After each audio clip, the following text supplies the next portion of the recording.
Hey you guys, welcome back to my channel. So I have a sort of a coloring video today, although I don't have my camera pointed down at the desk. I already had it out because I was filming some Avon videos about my eyeshadow collection, and I have sparkles all over my arms and hands now.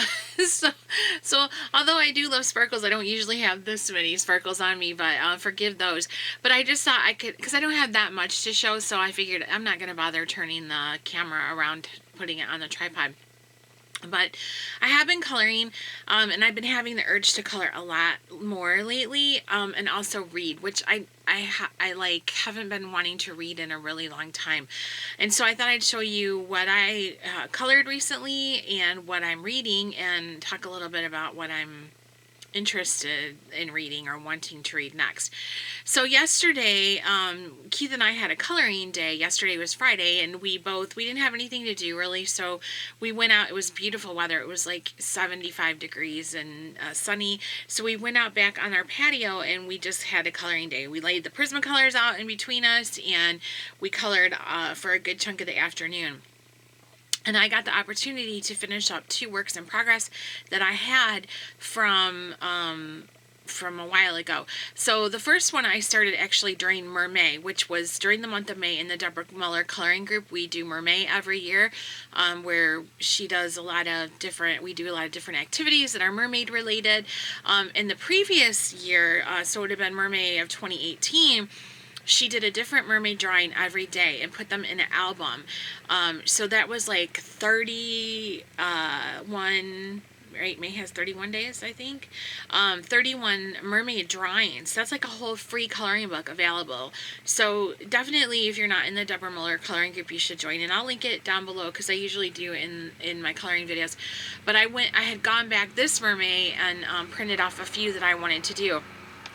And so this is one of them, and I just used a base of Bic markers, my Bic markets, and put Prismacolors on top, no stickles, and then I cut her out and I glued her onto scrapbook paper. I have a pad of scrapbook paper that is mermaid themed. The whole scrapbook paper pad is mermaid themed. So I thought this background with the seahorses on it was cute, and I used one of the cutaway cards there for the mermaids have the most fun. But no stickles or anything like that. I didn't put any gemstones on her. Just did straight coloring with the markers and pencils. But I thought she turned out to be a lot of fun. Very cute. Very cute. So yeah, I like that one a lot, and I'll put it in my binder, put her in my binder. And then we did Christmas in July, and I had started a page from Gothic Christmas is this book from Deborah, and I really like that one a lot. I've colored out of this book before, but ones that I printed off of PDF, not in the actual book. So this page I actually did from the book, and again, no stickles in this one either, just a mix of Bic markers and Prismacolors. There. I know this is not the ideal setup, but that's what I had going on for today. So, yeah. But she's fun. I like the different colors. I like this book a lot. This is a fun book. Deborah's Halloween books that are not out yet, but she's been posting sneak peeks of them, look so amazing. I cannot wait. I cannot wait. She has one that's like, how she did the other books with like faces and hair. She has one of those, but it's all scary girls. And then she has some cute trick-or-treater ones that are not scary, but they're more just like cute, spooky. And then she's gonna have a fall girls. So much good stuff. I am planning, I think, a pretty good size coloring book haul for the fall, because even though I have the PDFs of her books, I always want a hard copy of most of them. So yeah. And then I thought I'd show you what Keith colored yesterday. He had started this page from Tolkien's World, a fantasy coloring book, a while ago, and he decided to finish it.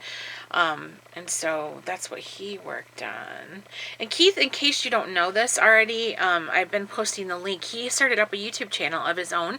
Right now he's only got one video up. It's a video about his Star Wars t-shirt collection, but he's going to be doing movie reviews, mostly horror, sci-fi, but some westerns too, I think. And they're not going to be all new movies. It's going to be like older ones, you know, because we have like a huge extensive movie collection. And so I think, you know, he's going to be doing movie reviews of movies that we have in our collection that we watched. And we have movies like horror movies that go all the way back, like old ones, like the silent movies, all the way up till now. So you never know what he's going to come up with. But right now he's only got the one video up, and it's his Star Wars t-shirt collection. But yesterday, anyways, he colored this one, and he was using Prismacolors, and it's, well, he colored this one of Bilbo the other, a while ago. He probably colored this last year, but he colored this one of Gandalf, and he used Prismacolors for that. And he just pretty much does straight coloring. Well, I don't know, he's got some shading in there too, though, and highlights. So, yeah, he loves Lord of the Rings. It's like his jam. The books more than the movies, although he likes the movies too. But he really likes books. And he wrote that quote in himself. It wasn't on there. He looked up a book. He has a book of quotations from the Shire. It's like Wisdom from the Shire or something like that. Farewell, O Gandalf, may you ever appear where you are most needed and least expected. So, yeah. So that's fun. I enjoyed yesterday. I told him that last night when we went to bed, and as we were saying goodnight to each other, I said, thanks for coloring with me on the patio today. Yesterday was the anniversary day for us. Not our wedding anniversary. It was a sad anniversary. It was the day that our son passed away 8 years ago yesterday, on the 23rd of August. And so usually on that day we try to do something fun. It's more like a celebration than anything else. And usually we'll go do something that we want to do that day, go somewhere, do something. But we had been gone all day the previous day, from early in the morning to late in the evening, and we don't like leaving his mom alone too many days back to back or anything because of her condition. And so I didn't feel right about going anywhere yesterday, and neither did he, so we decided to just stay home. So he said to me, well, what do you want to do today since we're around the house? And I said, let's color, you know, because I wanted to color, and I knew he enjoys it too. And so he was like, okay. So when we went to bed last night, I said, thank you for coloring with me today. You know, I enjoyed our time together, and we didn't even talk. It was weird. We were like sitting out there for hours, you know, coloring, and we barely spoke. You know, I'd get up and say, do you want something to drink, or pass me the blue something or the blender pencil. But other than that, you know, we didn't really talk, but it was a very pleasant way to spend the afternoon. So yeah. Okay, and now as to what I am reading. So when I went on my trip to New Orleans, I took a book for the plane because I'm old school, and like everybody else would take their tablet to read on or their reader, and I took a book. So I picked up one that I have read before, but is still one that I really enjoy, and that is Rebecca by Daphne du Maurier. If you have never read Rebecca, it is so good. It is so good. It is like a gothic, mysterious, romantic tale. And I love me a gothic romance, but this has a good mystery in it as well. This particular copy was given to me by actually one of my Avon customers who is a subscriber, and we had been emailing back and forth, and she knew that I really liked Rebecca, and she sent me this copy of the book as well as one of the versions of the movie. There's several versions, and she sent me one of those on DVD.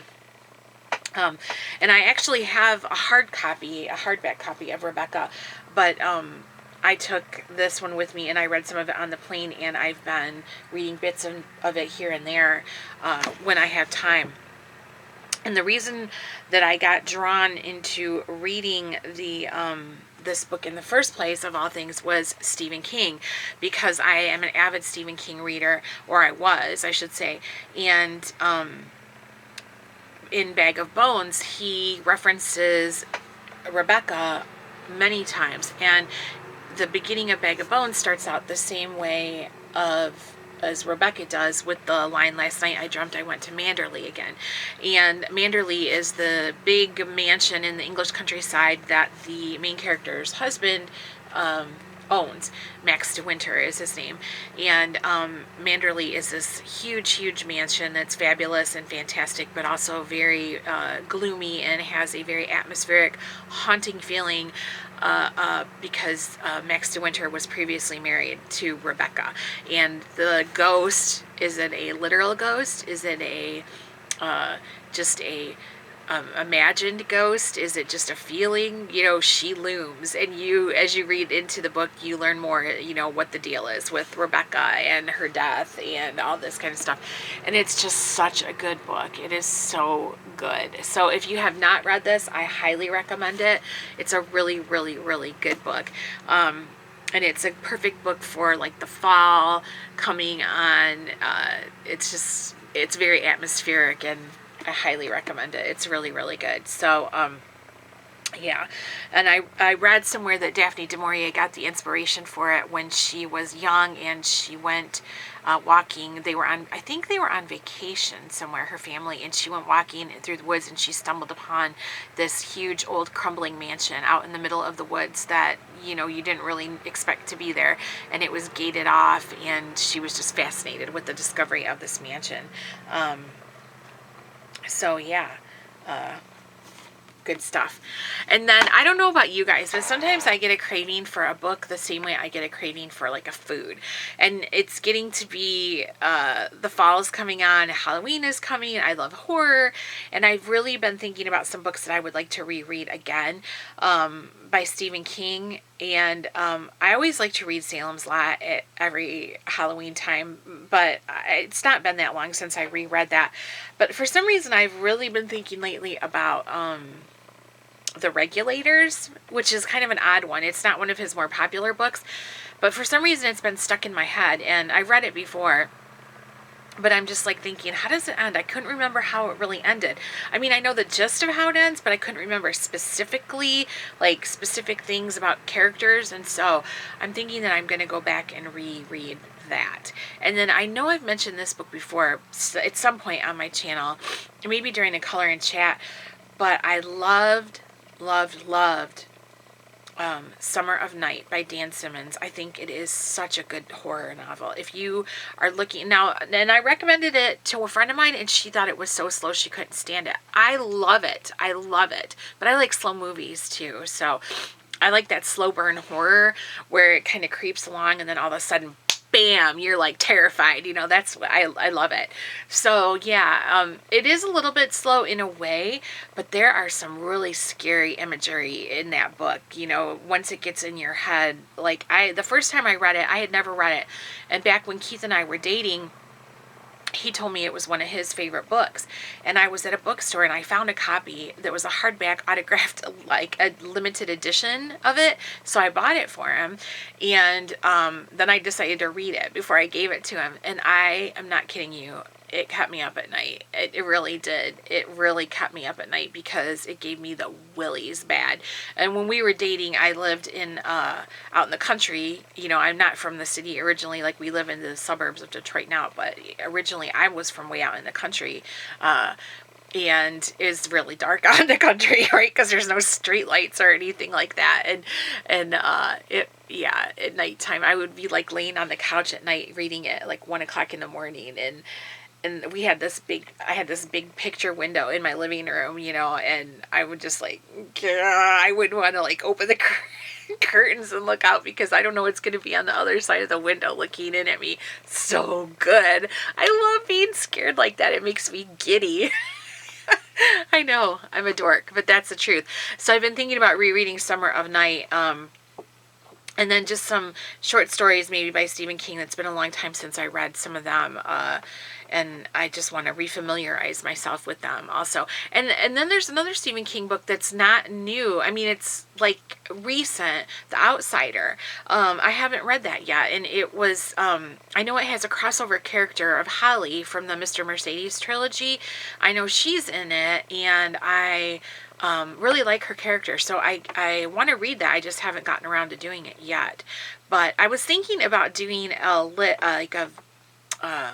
like my top favorite scary books to read for the Halloween season, but I think I did that in a color and chat like a couple years ago. I'll have to go back and look, because I don't want to repeat that and bore everybody to death or anything. But yeah, and then I know that Keith and I, on my channel, and probably his too, will be doing some horror movie content for Halloween. Well, he's going to be doing horror movie content anyways, just because that's going to be his channel. But, you know, I always like doing the ghost movies or scary movies and stuff like that. So that's all. Just thought I'd show you what I've been coloring and what I am reading currently, and wanting to read. And I'm so looking forward to Deborah's Halloween books. They should be out in September, she said. So I'm really looking forward to those. And when they come out, I'll definitely holler at you guys and let you know that they're available. So, but I don't know what I'm going to color next. I'm in the mood to color today. I have one more work in progress of Deborah's that I didn't finish. I don't know if I want to finish that one, or I still have that work in progress from Hannah Carlson's jewelry box too. So I don't know if I want to work on that. I'll work on something, but I don't know. It's just, I've been in the mood to color lately a lot, and I'm glad of that, because for a while it seemed like it seemed like work, you know, to want to color. It seemed like work, and I don't want to do that. I don't want to make it be. It's no fun if it feels like work. You know, you have to enjoy it. So yeah, but that's all. And I'm sure the next coloring video I do will not be my face. It'll be pointed down at the material, but I already had my setup here this way, so I just figured throw some coloring content in, and we'll see how it goes. All right, you guys, thank you so much for watching. Question or comment below. I don't even know if I have any coloring people left on here. I hope I do. I hope you guys hung with me. I'm still hanging in there, just slowed down on my stuff, but really enjoying yesterday coloring, really enjoying reading again, so hopefully this will continue on. But thank you so much, and I will see you guys in the next video.